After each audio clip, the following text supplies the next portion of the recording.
Попарникът не се прави, когато имаш всичко, прави се, когато имаш почти нищо. И въпреки това искаш да нахраниш всички. Вземаш стария хляб. Колкото по-сух, толкова по-добре. Нарязваш го на купчета, слагаш в тава. Добавяш масло или свинска мас.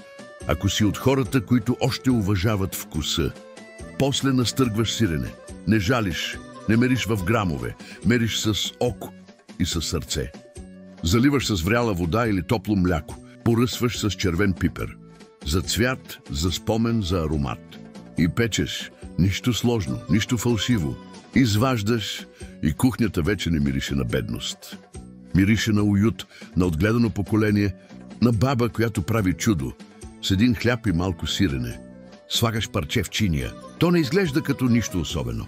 Но когато го опиташ, вкусваш детство, смирение и онази тиха, непресторена любов, която бабите умееха да изразят. Само с тава и малко топлина. Попарник в тава. Бедна храна? Не. Храна, която нахранва, дори когато душата ти е огладняла за дом.